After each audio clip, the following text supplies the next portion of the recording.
nature of graph of two lines. Nature of graph of two lines without actually drawing on graph page. How can we say about the nature of graph, shape of the graph? So let us look at two lines first.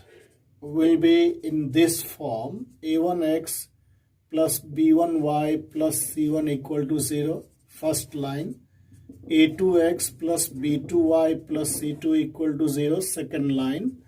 This is line 1, line 2. All ABCs are constants, numbers, x, y, variables.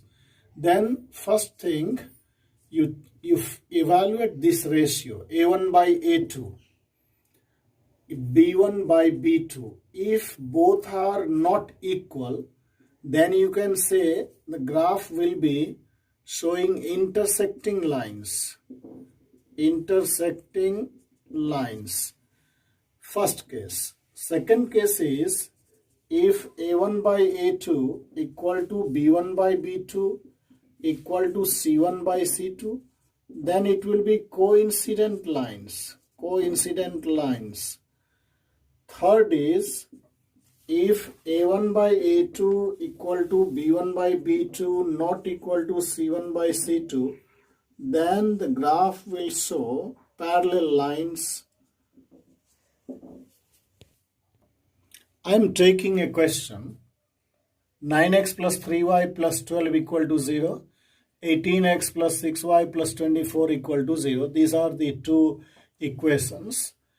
Our work is to find out the nature of graph if these lines are represented on a graph page. So without actually drawing, how can we come to know about the nature of graph? For that, we take a1 by a2, 9 by 18. Coefficients of x will be a1, a2, 9 by 18. You can cancel 1 by 2.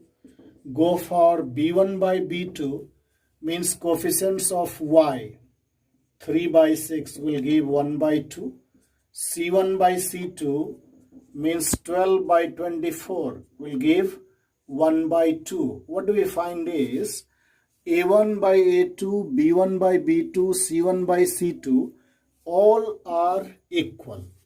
A1 by A2, B1 by B2, C1 by C2 all have same value. So the graph will show coincident lines. Coincident lines.